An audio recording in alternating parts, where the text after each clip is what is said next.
En Colombia, existen lugares que rara vez aparecen en las noticias nacionales.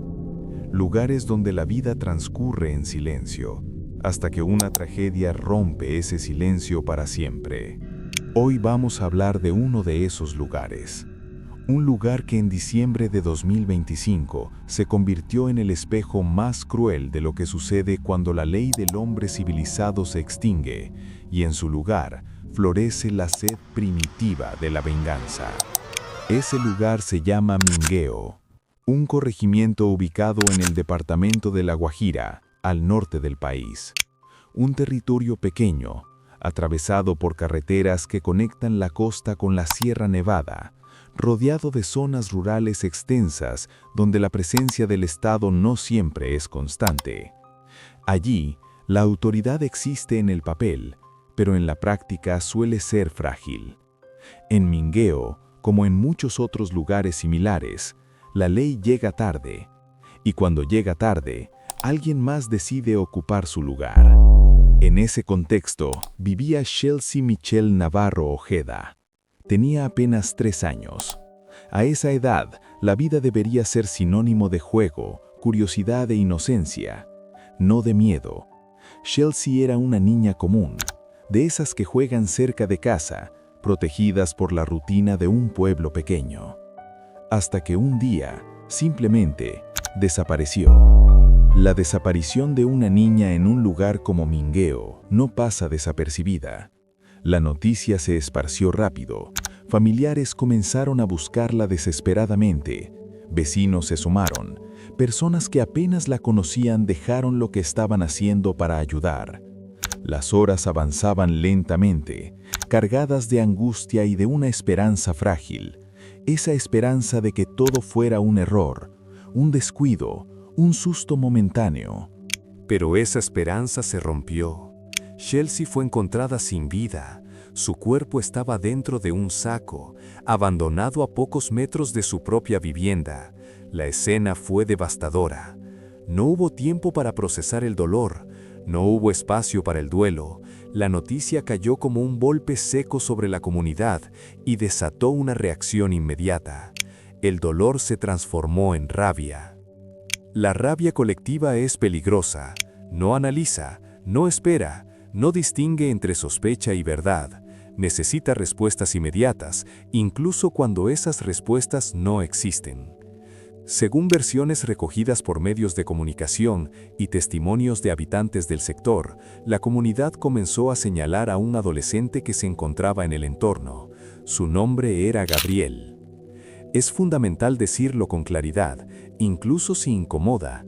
Gabriel nunca fue juzgado por un tribunal, nunca existió una condena, nunca se estableció legalmente su responsabilidad en la muerte de Chelsea.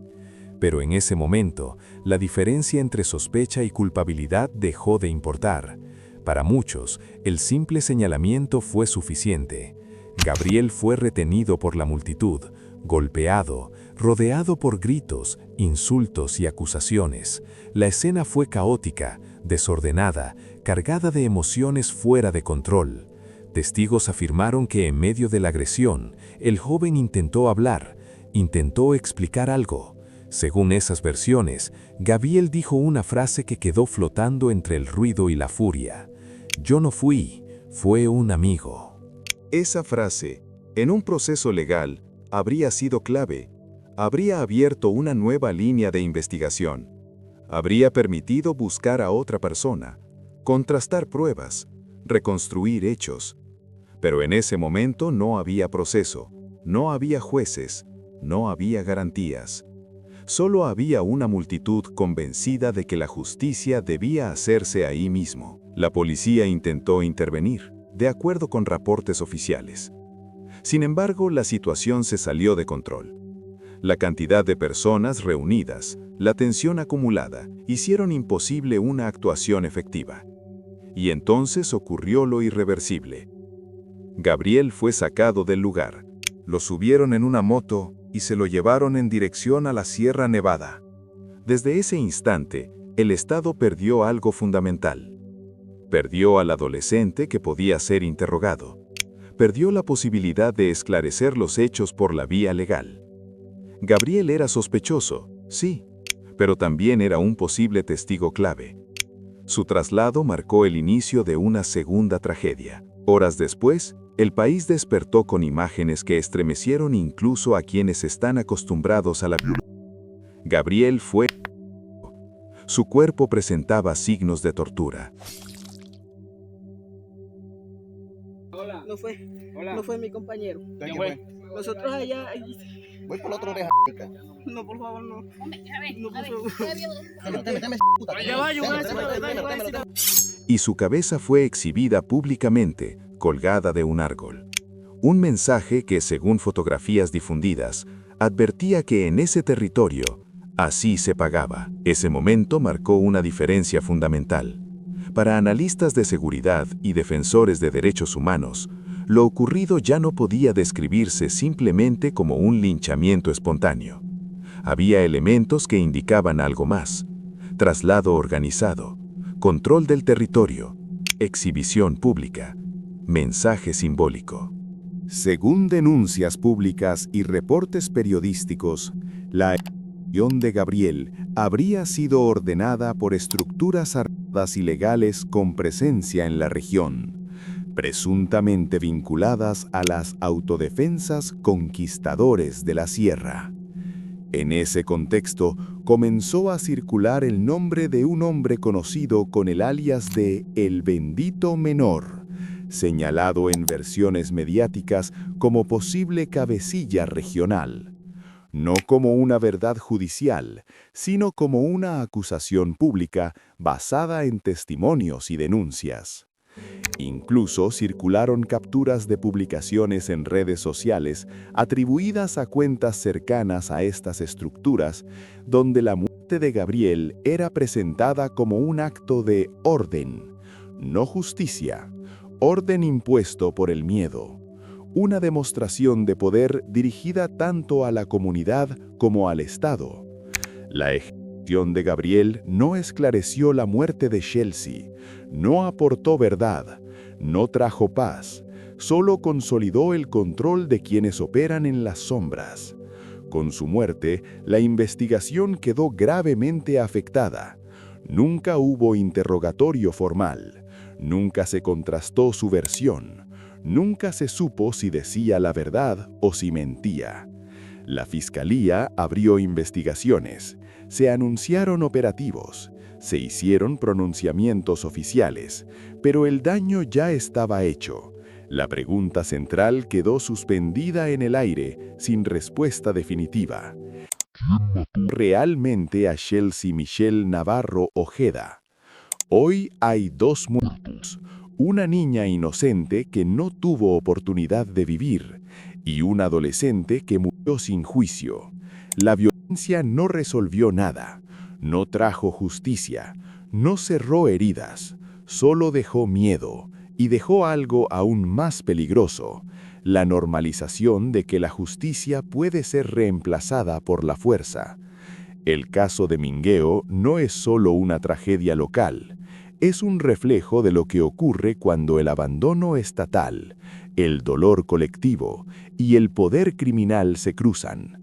Cuando la ley se debilita, otros la reemplazan, y lo hacen sin reglas, sin límites y sin compasión.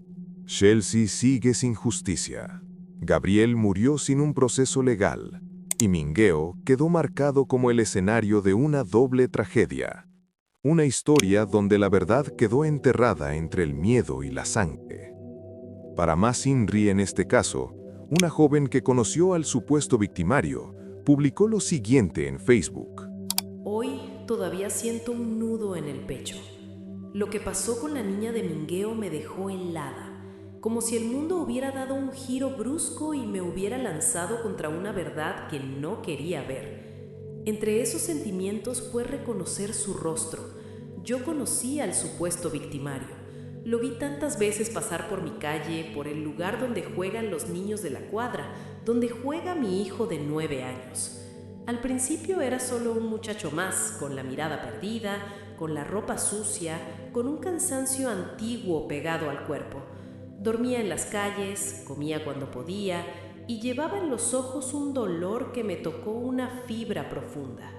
Y yo, que siempre he creído que todos merecen un abrazo, un mensaje de aliento, una mano que no juzgue, le abrí la puerta de mi empatía. Le guardaba comida, le enseñé a jugar uno, lo senté en mi mesa, le di conversación, consejo, escucha. De alguna manera me conmovió esa oscuridad silenciosa que cargaba. Me dijo que desde niño pedía en las calles, que había vivido cosas horribles. Yo entendí, o quise entender, que estaba herido, que necesitaba una oportunidad. Hasta le regalé una cobija para que no pasara frío y le propuse ayudarlo a sacar sus papeles, a estudiar, a construir otra vida. Pero un día, jugando uno con los niños, dijo unas vulgaridades con insinuaciones que los dejaron inquietos, pues manifestaron que Gabriel parecía tener 2 personalidades. Ellos me lo contaron, porque siempre les enseño a hablar, a no callarse, a cuidarse. Me llené de una rabia, lo enfrenté y esa fue la última vez que lo vi. Hasta ayer, hasta que la foto apareció, hasta que su nombre se volvió sinónimo de horror. No supe cómo reaccionar, sentí que el alma me temblaba. Yo lo conocí, yo lo senté en mi mesa, yo lo defendí en silencio mientras todos lo veían como un extraño.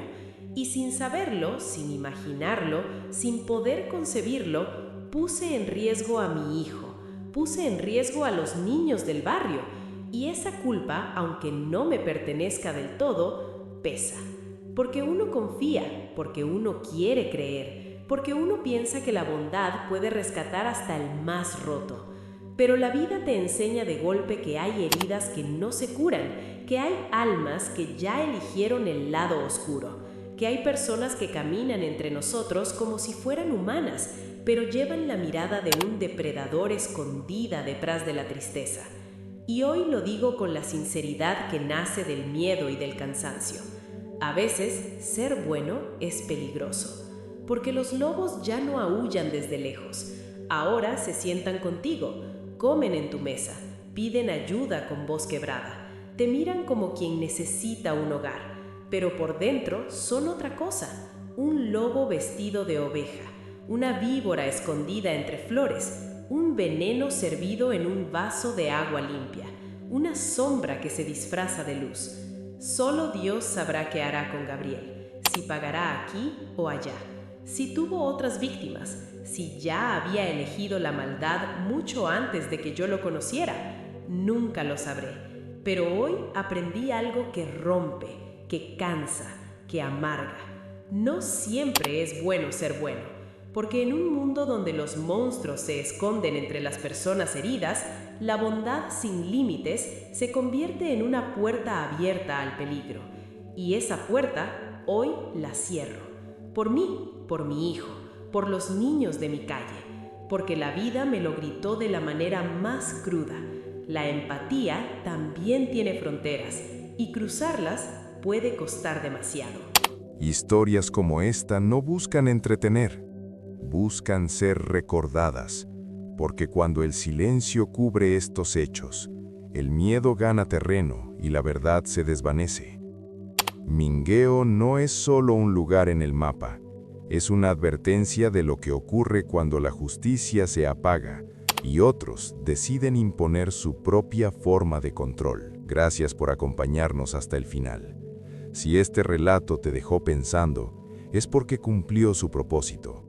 Aquí no glorificamos el horror, lo exponemos y lo hacemos para que no se repita. Esto fue Pesadilla Siniestra, donde las historias no terminan cuando el video acaba, continúan en la oscuridad.